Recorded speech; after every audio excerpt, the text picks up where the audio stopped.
আসসালামু আলাইকুম। তাহসিন এফএম ব্লগের নতুন একটা ভিডিও নিয়ে চলে আসলাম। একটু হিজিবিজি টাইপের ব্লগ, আশা করি সবার ভালো লাগবে। আজকে কয়েকদিন ধরে শরীরের বিভিন্ন সমস্যা অসুস্থতার কারণে ওভাবে ব্লগ এডিট করতে পারি নাই, আপনাদের সাথে শেয়ার করতে পারি নাই। তো অনেকগুলা কাজ জমে গেছে, একদিন না করতে পারলেও আমাদের গৃহিণীদের অনেকগুলা কাজ জমে যায়, ধোয়া মোছা পরিষ্কার করা অনেক কিছু। পুরো বাসাটা নোংরা হয়ে আছে। তো চিন্তা করলেন রান্না বান্না একটু বেশি করে করি, 2 দিন যাতে চলে যায়, পরে বাকি কাজগুলো যাতে সারতে পারি। গরম মশলা শেষ হয়ে গেছে, গরম মশলা করব, ওইদিকে রান্না বান্না। আর এটা হচ্ছে টক পাতা, আমাদের গ্রামের ভাষায় চুয়াই বলে, আর এখানে কচুরমুখী। আমি টক পাতার সাথে কচুরমুখীগুলো অ্যাড করবো, এই জন্য সিদ্ধ করে নিলাম। আর এদিকে এক চুলায় বসাই দিলাম গরম মশলার শক্ত যেগুলো বড় বড় অংশ, ওগুলা একটু আগে রোস্ট করে নেব, তারপরে ছোটো অংশগুলো করব সেই জন্য। তো ওটা করার শেষে আমি ছোটো জিরা টিরা বিভিন্ন জাতির যেগুলো দিই আর কি, সব অ্যাড করে দিয়ে দিলাম। একটু রোস্ট করে নিলে, গরম করে নিলে হয় কি গ্রাইন্ড করতে সুবিধা হয় আর ফ্লেভারটাও ভালো আসে। গরম মশলা অনেক দিন শেষ হয়ে গেছে, করব করে করা হয় না।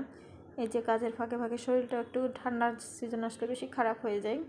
গত কয়েকদিন ধরে ডাক্তারের কাছে দৌড়াদৌড়ি করতে করতে সময়টা পার হয়ে গেছে।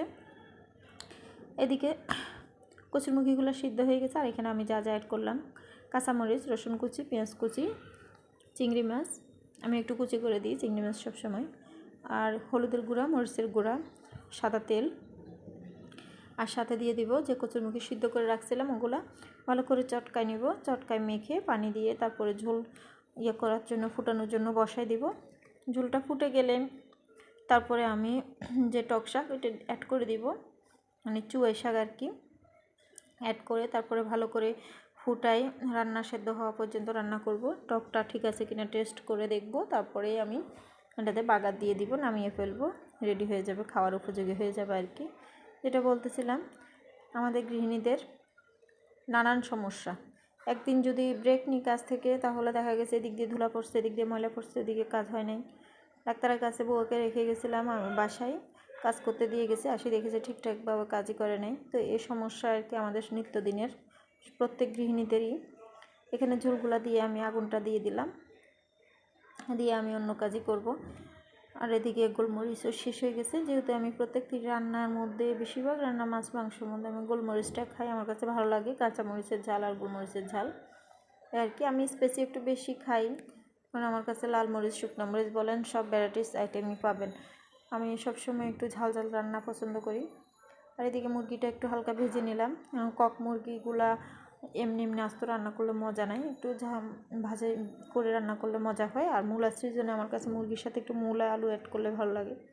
আর এদিকে আমার টক পাতা রান্না হয়ে গেছে প্রায়, এখনও একটু ভাগার দিয়ে নামাই নিব, আর একটু গরম মশলা দিব।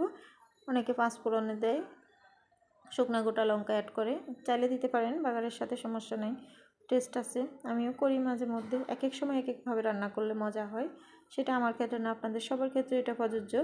ট্রাই করবেন এক এক দিন এক একভাবে রান্না করে খাওয়ার জন্য, দেখবেন ভালো লাগবে। সবসময় এক গাদা রকমের তরকারি, এক রকম সিম বেগুন, এগুলো আসলে ভালো লাগে না।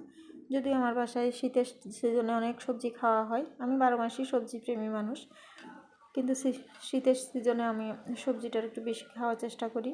তারপরে আমার আল্লাহর রহমতে শরীরে সমস্যার শেষ নাই। আর এখানে মাংসের জন্য মশলা কষাই নিলাম, এই যে সবসময় যেভাবে আমি করি আর কি, ওভাবে মশলাটা কষাই আগে আলু আর মূলাটা একটু কষাই নিব, একটু হাফ সেদ্ধর মতো হয়ে আসলে তারপরে মাংসটা অ্যাড করে দিব। এই আর কি, গতানুগতিক যেভাবে আমরা সবসময় রান্নাবান্না করি ওভাবেই রান্না করা ট্রাই করলাম।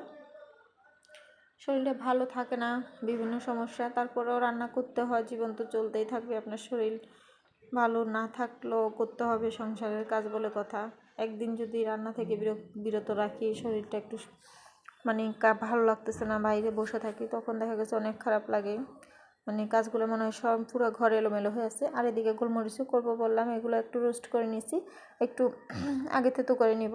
এটা সুবিধা হয় কি, মানে আপনি যে গ্রাইন্ডারে গ্রাইন্ড করবেন, ওই গ্রাইন্ডারে একটু প্রেশারটা কম পড়বে। আমি বড় বড় যে গরম মশলা করছি, আর দারচিনি, এলাচ, গোটা যে বড় বড় মশলাগুলো, ওগুলো আমি আলাদা আগে একটু থেতো করে নিই, তারপরে গ্রাইন্ডারে গ্রাইন্ড করে নিয়ে বয়ম করে রাখি। আর এখানে সিম আর বেগুন, চিংড়ি মাছ দিয়ে রান্না করব। আমার কাছে টক টক করে বেশি করে টমেটো দিয়ে রান্না করলে বেশি ভালো লাগে।